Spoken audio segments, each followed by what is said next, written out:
Hi hello నమస్తే welcome to my channel. ఈ channel కొత్తగా చూస్తున్నట్టయితే ముందుగా సబ్స్క్రైబ్ చేసుకోండి. అలాగే నేను చెప్పేవాడు సమాచారం అందరికీ షేర్ చేయండి భయ.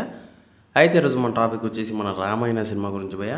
అయితే ఈ సినిమా నుంచి అయితే ఒక సాంగ్ అయితే రిలీజ్ అయింది భయ. ఆ సాంగ్ అయితే సూపర్ ఉంది. అలాగే వీడియో అయితే మాత్రం ఏ వీడియో అయితే చేశారు భయ. అయితే నేనేమంటున్నానంటే నిజానికి ఈ సినిమా నుంచి అయితే ఏ సాంగ్ అయితే రిలీజ్ కాలేదు భయ. కాకపోతే టీ సిరీస్ అని చెప్పేసి ఒక యూట్యూబ్ ఛానల్ అంటే సేమ్ యాజ్ ఇట్ ఈజ్ ఒక్క దాంట్లో ఒక సి అనేది మిస్ చేశారు.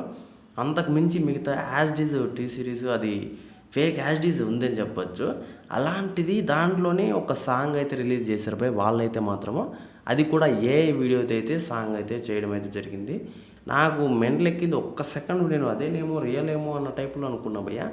అయితే ఎక్కడ డౌట్ వచ్చిందంటే వీళ్ళు ఇంత బడ్జెట్ పెడుతున్నారు కదా, నిజానికి ఇంత బడ్జెట్లో ఏ వీడియోలు చేయాల్సిన అవసరం ఏముంది అన్న టైప్లో ఒక్కటి ఆలోచిస్తే అసలు దొరికిపోయిందని చెప్పొచ్చు. కాకపోతే మనకే ఒక 2-3 నిమిషాలు పట్టిందంటే మామూలుగా చూసే వాళ్ళకైతే అసలు ఏం డౌట్ రాదు భయ్. అదే టీ సిరీస్ అనే అనుకుంటారు. అసలు ఎక్కడ కూడా డౌట్ రాకుండా భారీ మేనేజ్ చేశారని చెప్పొచ్చు.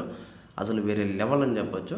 ఇలాంటి ఫేక్ వీడియోల వల్ల ఒక్కటే నష్టం అని చెప్పొచ్చు భయ్. అంటే మెయిన్ మ్యాటర్ వచ్చేసి వీళ్ళు ఇలా ఉంది ఏంట్రా ఇది సినిమా కూడా మనం చూసాం ఆల్రెడీ రామాయణ. దీంతో మన ఆదిపురుష్ సినిమా కొంచెం విఎఫ్ఎక్స్ బాలేక గ్రాఫిక్స్ బాలేక బొమ్మల మాదిరి వచ్చేసి చాలా వరకు అసలు బాధాకరంగా అయితే అయిపోయిందని చెప్పొచ్చు ఆ సినిమా. అలాంటిది మళ్ళీ అలానే ఉంటుందేమో అది అని చెప్పేసి చాలామంది అనుకుంటారేమో ఇలాంటి వీడియోల వల్ల అని చెప్పేసి నేనైతే అనుకుంటున్నాను భయ్య. అయితే దీనికోసమే ఈ వీడియో చేస్తున్నాను అని చెప్పొచ్చు. అయితే ఇలాంటి వీడియోల మీద మీరేమనుకుంటున్నారో కింద కామెంట్లో తెలియజేయండి భయ్య. అలాగే ఎక్కడ కూడా డౌట్ రాకుండా అసలు ఆ యూట్యూబ్ ఛానల్లోడు అసలు భారీ మేనేజ్ చేశాడని చెప్పొచ్చు. అది మాత్రం హైలైట్ అని చెప్పొచ్చు భయ్య. వానికి సలహం కొట్టిన తప్పలేదని చెప్పొచ్చు.